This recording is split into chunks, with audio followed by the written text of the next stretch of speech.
Good morning and welcome to section 10.3 of Mrs. Quinn's geometry class. Today we're going to start with some formulas and properties and then we'll move into some applications. Your uniqueness property says that given a unit cube, every polyhedral region has a unique volume. You've got a box formula that says your volume is length times width times height, and a congruence property that says congruent figures have the same volume, which makes sense. If your figures are congruent, their volume also has to be congruent. And you've got an additive property. The volume of the union of two non-overlapping solids is the sum of the volume of those solids. Make note of your cubic formula at the bottom. Volume equals side cubed, which means that your side length is going to equal the cube root of your volume. All right. I want you to notice these two conversions. You'll need them for your homework. 1 cubic foot is 7.8 gallons, and 1 cubic centimeter equals 0.001 liters. All right, so if I have a box of sugar cubes, it should be a B in there, sorry. Sugar cubes with 1 centimeter edge. We want to know how many can be packed in a box that's 12 centimeters wide, 5 long, and 20 tall. My sugar cubes are going to be 1 times 1 times 1, which is 1 centimeter cubed. My box is 5 times 12 times 20 centimeters cubed. So I've got 5 times 12 times 20, which equals 1,200 centimeters cubed. So hopefully you would agree if I divide 1,200 centimeters cubed by 1 centimeter cubed, my centimeter cubes would cancel.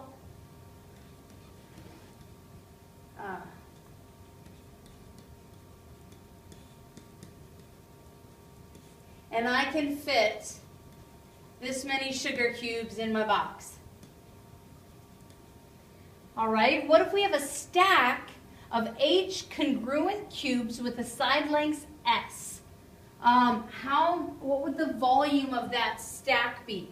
So I've got a side length S by S, and I make a stack of them. That's H tall.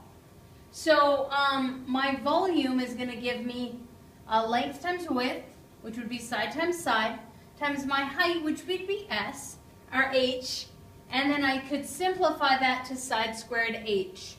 And I don't have units for this one. Must the surface area of the stack be an even multiple of the area of one of the faces?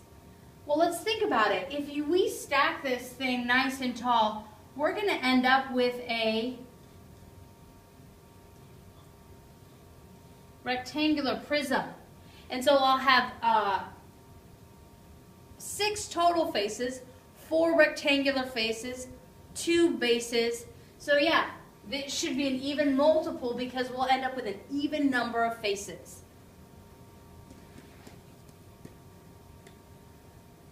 All right, what if I have a 2-liter plastic liquid container and it has, I want to know how, hang on, has a volume of how many cubic centimeters?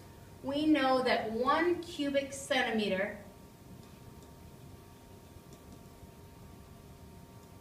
equals 0.001 liters. So I'm going to take this many liters. I've got 2 liters, and I want to change it to cubic centimeters. So I'm going to multiply by a unit factor. I'm going to multiply by 1 cubic centimeter divided by 0.001 liters. And notice that when I multiply by this, since they're both equal, it's like multiplying by 1. My liters are going to cancel, and 2 divided by 0.001 is, of course, move your decimal 3 places, 2,000 cubic centimeters. All right, if a cube holds 2,000 cubic inches, What is the length of each edge? Well, if my cube, with all the side lengths the same, has a volume of 2,000 inches cubed, to find S, don't I simply need to cube root? We're going to take 2,000 to the power of 1/3, or you can view it as the cube root of 2,000. Either way, you can do it on your calculator, and you get approximately 12.599. So it'll be 12.60, and my units are inches. All right, if a trunk has a capacity or a volume of 3,000 inches cubed, and we know that it's 3 feet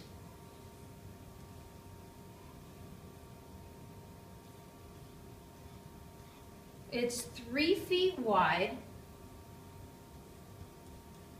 2 feet to the front to the back, and we want to know how deep it is.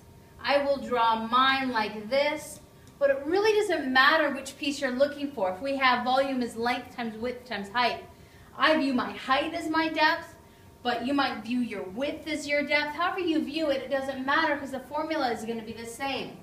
I have 3 feet times 2 feet times question mark feet should equal this many inches cubed.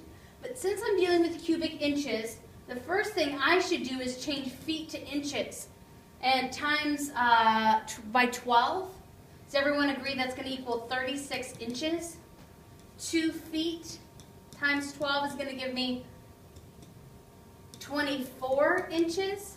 And now I have my pieces in terms of inches. Now I can say that 36 inches times 24 inches times whatever this is, let's call it D for depth, should equal 3,000 inches cubed. Now right here, 36 times 24 is 864 inches squared times D. And now hopefully you'll agree with me.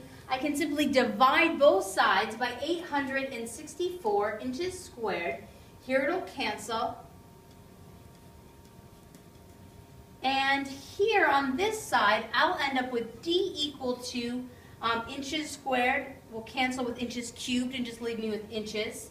And 3,000 divided by 864 is approximately 3.47 inches.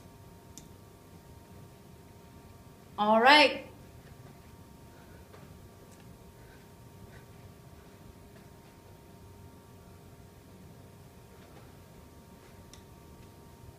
Let's talk about some proofs. I don't want us to get rusty on our proofs, so we're going to take some time to do number 6 together. And then if you do number 7 on your own and give it to me on Friday, I'm not going to be here tomorrow, give it to me on Friday. I will give you some extra credit. If it's attempted in its entirety, if it's a valid effort, I'll give you some extra credit. And we'll go over it on Friday.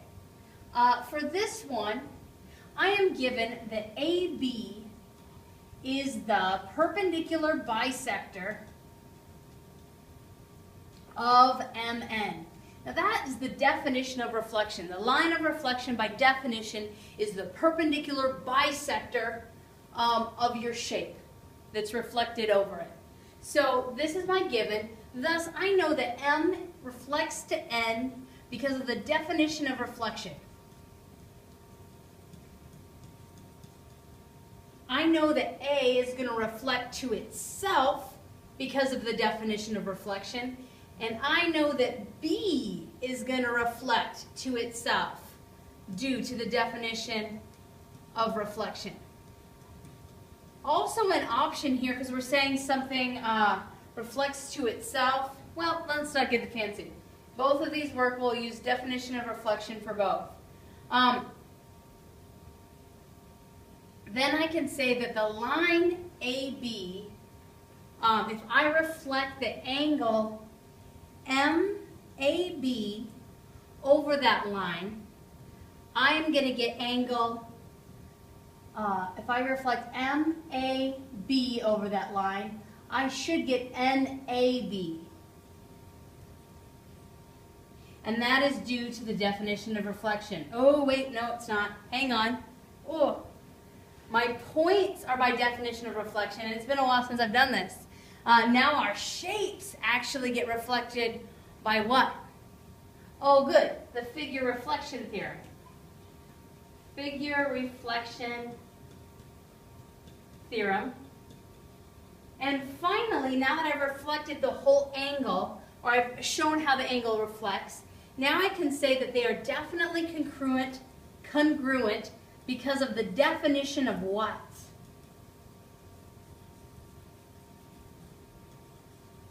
Hopefully you said definition of congruence. All right, try number 7 on your own. If you try it with validity, give it to me on Friday. I'll give you some extra credit points.